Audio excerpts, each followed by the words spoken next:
자, 이번 시간에는 3단원 3과 피동과 사동에 대해서 공부를 해보겠습니다. 먼저 피동 표현에 대해서 공부를 하는데요. 자, 피동이라는 것은 무엇일까 생각해 봐야 되겠죠?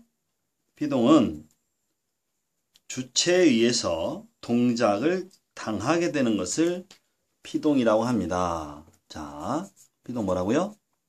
동작을 당하는 것. 그렇다면 이 피동에 상대되는 개념은 뭡니까?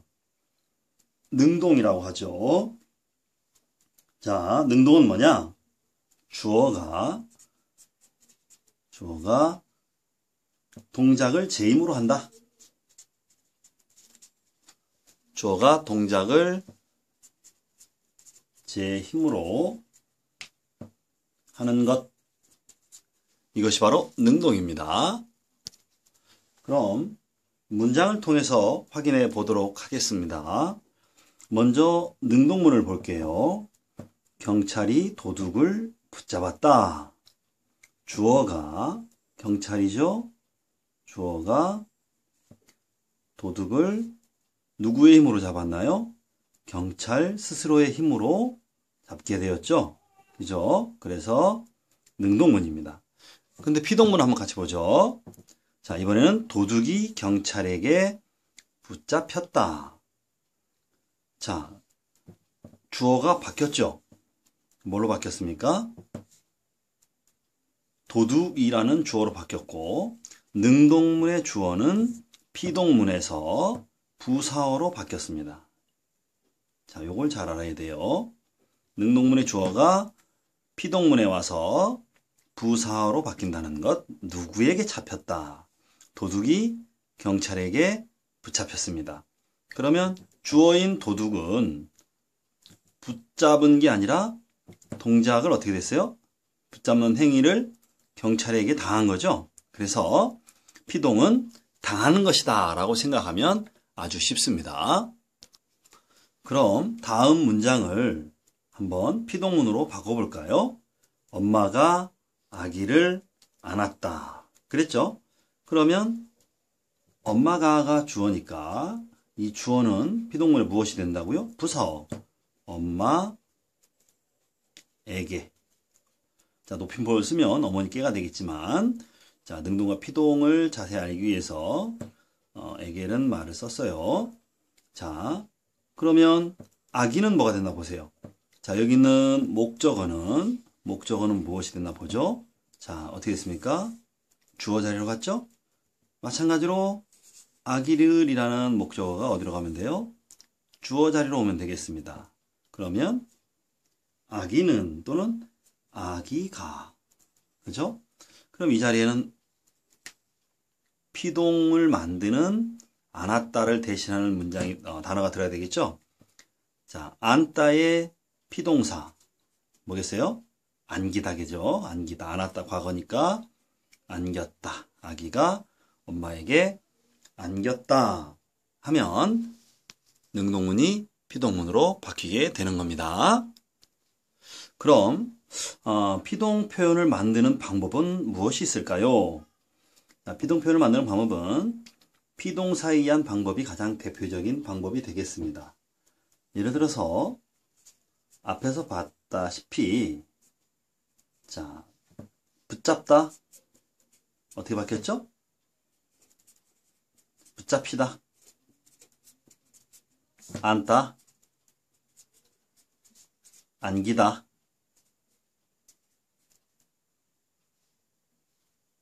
또 생각나는 단어 없습니까?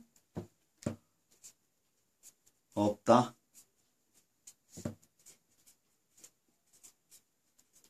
업히다. 듣다.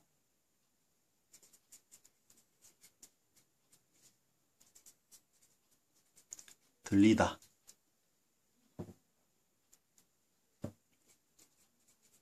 섞다. 섞이다. 이런 단어들이 있겠죠. 이외에도 많이 있지만 한번 요 단어들의 특징을 한번 볼게요. 자, 여기는 앞에 있는 것과 다른 게 이제 히가 들어갔고요. 여기는 기가 들어갔고, 여기는 리, 여기는 이가 들어갔습니다. 그래서 우리가 피동사를 만드는 방법은 여기 나와 있는 것처럼 이, 히, 리, 기 이렇게 네 가지의 피동 전미사라고 하는데요. 이, 히, 리, 기라는 전미사에 의해서 피동사를 만들어서 피동문을 만들게 되는데요. 이런 경우는 단어가 그렇게 많지는 않습니다. 이외에 몇 개의 단어가 있긴 있는데 그렇게 많지는 않아요. 예를 들어서 녹다, 놓이다, 보다, 보이다, 감다, 감기다, 끊다, 끊기다 이런 단어들이 있는데 이것보다 더 쉽게 피동을 표현하는 방법이 있습니다. 가장 쉬운 게 바로 뭐냐면 뭐뭐 하게 되다 또는 뭐뭐 되다. 또 하나는 뭐뭐 어지다 라는 방식의 피동 표현이 있습니다. 이건 제약이 별로 없어서 많은 용언에 사용됩니다.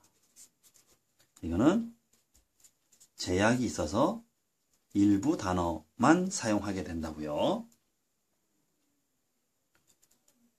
그래서 일반적으로 우리가 편안하게 피동문을 만들 때는 뭐뭐 어지다나 뭐뭐 하게 되다나 뭐뭐 되다 라는 방식의 문장을 많이 쓴다고 생각하면 쉽습니다.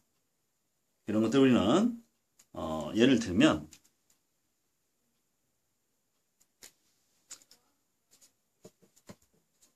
지우다 그러면 어지다를 넣어서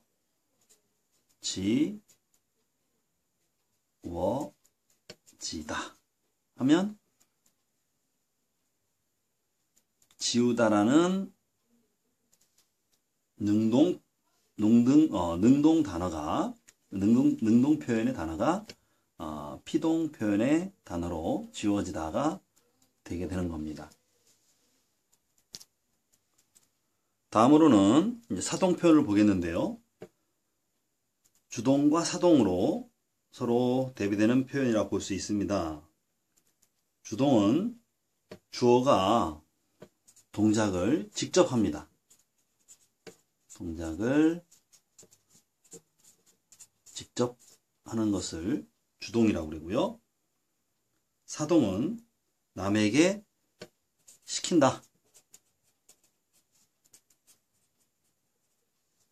자, 남에게 시키는 것을 사동이라고 합니다.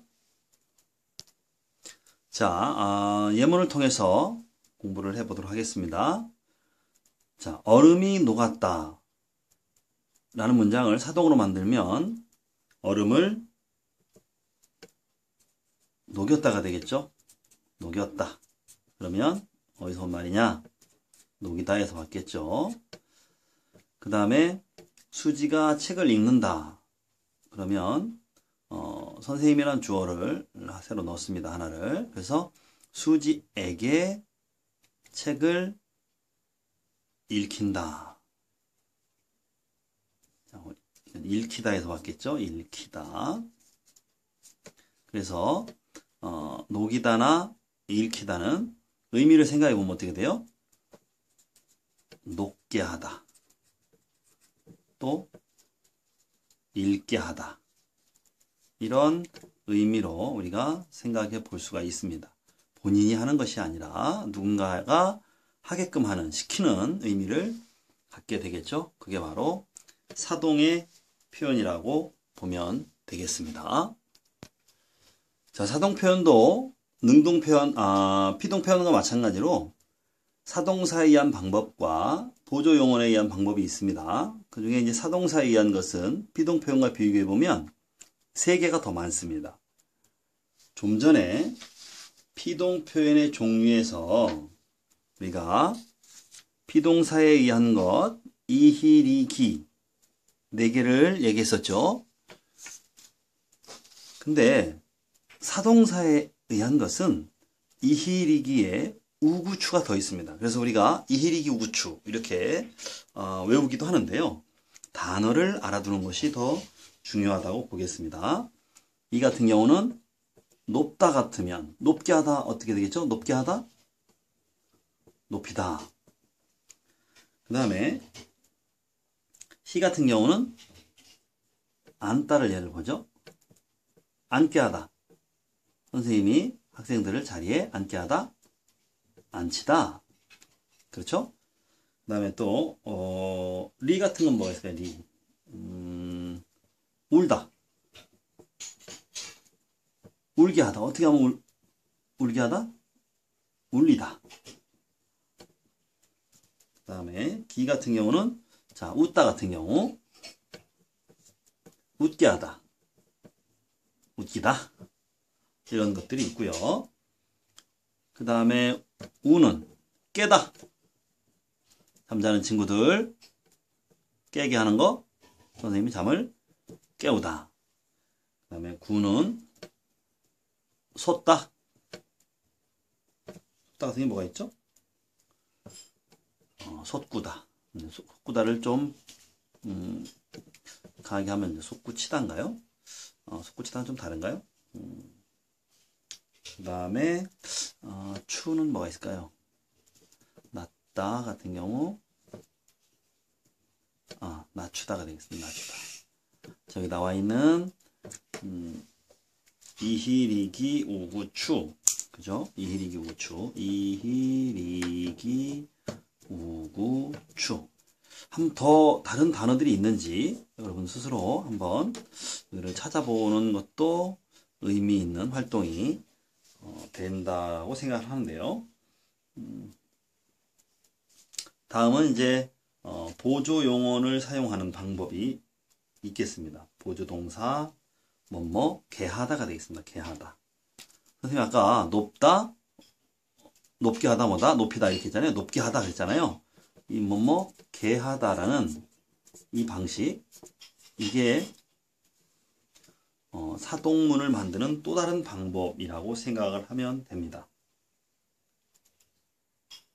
그래서 예를 들면 자 입히다, 입다에 사동을 만들 수 있는 예는 입히다도 되고 입게 하다도 되는 거죠. 근데 의미가 달라질 수가 있어요. 자 예문을 보면 엄마가 아이에게 옷을 입혔다 라는 문장하고 엄마가 아이에게 옷을 입게 했다, 개하다 의 의미 차이가 있어요. 입힌 것과 입게 하다의 의미 차이는 자 입혔다에는 어머니의 움직임이 있어요. 어머니의 영향이 있는 거죠. 다시 말하면 직접 옷을 입혀주는 경우도 해당된다는 거죠. 그리고 아이가 스스로 입도록 지시하는 경우도 의미가 있어요. 그런데 입게 하다에는 여기에는 어떤 의미만 있을까요? 아이가 스스로 입도록 하는 의미 그것만 있어요. 그래서 요거를 우리가 직접 행위다 라고 한다면 여기는 간접 행위겠죠.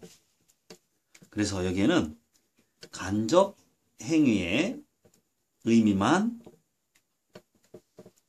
담겨 있다라는 거죠. 그런 차이를 우리가 한번 생각해 볼 수가 있습니다. 똑같이 사동사에 의한 방법과 계하대에 의한 방법에 의해서 사동표현인데 의미가 이렇게 달라질 수 있다는 거, 간접적인 의미만 가질 수 있다는 거, 그것이 우리가 주의할 내용이라고 생각하면 될 것 같아요. 오늘은 여기까지 공부했습니다.